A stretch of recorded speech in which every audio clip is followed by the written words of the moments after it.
Assalamualaikum warahmatullahi wabarakatuh. Waalaikumsalam warahmatullahi wabarakatuh. Alhamdulillah, amma ba'd. Yang saya hormati dan yang saya muliakan guru kita bersama Buya Yahya. Semoga selalu diberikan kesehatan zahir batin dari Allah. Amin, amin. Dan semoga diberikan kemudahan urusan dunia maupun akhirat. Amin ya Rabb. Dan semoga Buya Yahya beserta keluarganya selalu dibimbing oleh Allah Subhanahu wa taala. Amin ya Rabb. Buya, saya ingin bertanya bahwasanya saya pernah membaca kitab, dalam kitab Nashul Ibad ada keterangan bahwasanya agar kita dicintai oleh Allah itu adalah salah satunya meninggalkan perkara dunia. Mang taraka dunya ahbahullahu ta'ala. Meninggalkan perkara dunia, barang siapa yang meninggalkan perkara dunia maka kita akan dicintai oleh Allah. Maksud meninggalkan perkara dunia itu bagaimana, Buya? Mohon penjelasannya. Terima kasih. Assalamualaikum warahmatullahi wabarakatuh. Assalamualaikum warahmatullahi wabarakatuh. Para ahli tarbiyah, ahli tasawuf membuat satu judul yang luar biasa dalam bab az-zuhdu. Zuhud. Zuhud itu adalah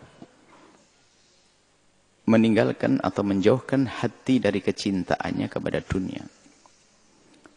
Maka bukan berarti meninggalkan. Insahal hadis tentunya, kalau hadis itu benar. Tapi masalah zuhud sudah sangat jelas. Masalah larangan untuk mencintai dunia, untuk ta'aluk kepada dunia, terikat dengan dunia banyak. Riwayat menjelaskan tentang itu semuanya. Bahkan ini peringatan dari Nabi, dunia adalah bakal hancur dan seterusnya. Akan tapi harus difahami bahwa yang dimaksud kita itu hendaknya menjauhi dari dunia dan meninggalkan dunia. Jika Anda menemukan kalimat dalam dunia tarbiyah seperti itu, adalah meninggalkan dengan hati. Sebab dunia nggak bisa ditinggalkan. Kaya melarat itu nasib kok. Sebab contoh orang kaya bahkan jadi raja ada Nabi Sulaiman dan Raja Daud, Raja Sulaiman, Nabi dan Raja. Dengan segala-galanya punya mereka. Kalau dari para sahabat Nabi ada Abdurrahman bin Auf, mereka kaya juga. Dari Imam Madhab, Imam Malik orang kaya.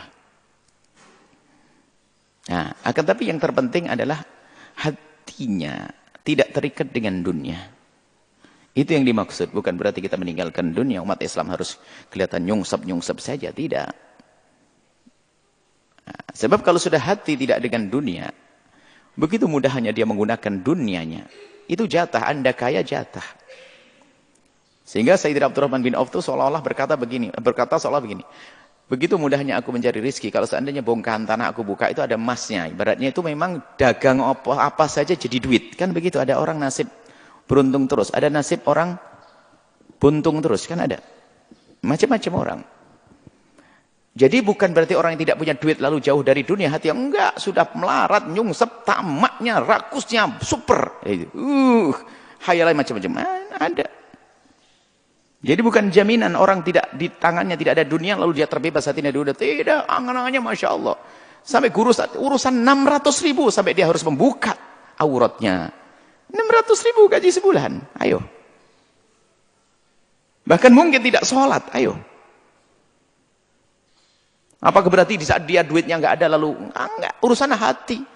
Anda pun bisa melihat orang kaya raya, lihat sholatnya rajin, umroh rajin, sedekah rajin, lihat dengan orang tuanya baik, ada atau tidak? Ada. Makanya siapapun Anda, baik menjadi fakir atau kaya, maka hendaknya hati itu yang bertata. Bukan terikat dengan dunia. Kalau sudah hati dengan dunia akan dijual agama. Itu tadi. Rela membuka uratnya demi berapa ratus ribu rupiah. Rela. Kenapa? Hatinya sudah dengan dunia. Maka jika ingin dicintai oleh Allah, Rasulullah, bahkan kalau engkau ingin dicintai manusia, Imam Syafi'i mengatakan, dinukil dari baginda Nabi. Juga, kalau ingin cintai manusia ya,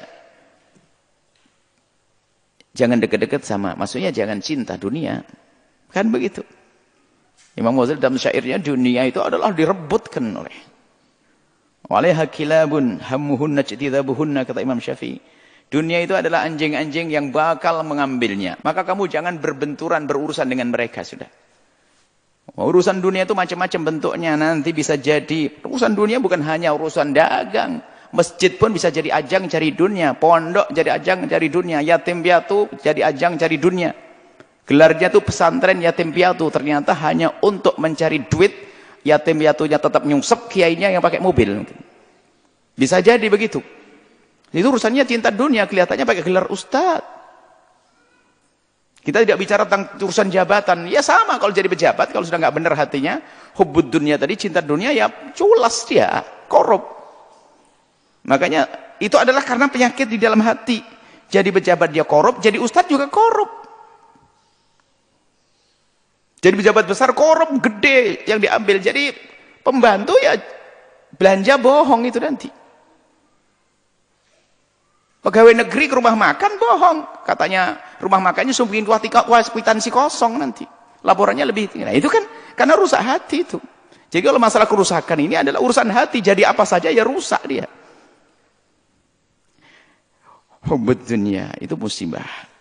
Memang itu bukan hadis yang sahih yang disebut hubbud dunya ra'su kulli khati'atin. Akan tapi maknanya benar kalau orang sudah dikuasai cinta dunia. Maka ketahuilah kesalahan akan mudah dilakukan. Keharaman akan mudah diambil. Semoga Allah menjauhkan kita dari hubbud dunya. Semoga Allah menjadikan dunia di tangan kita dan tidak menjadikan dunia di hati kita. Wallahu a'lam bissawab.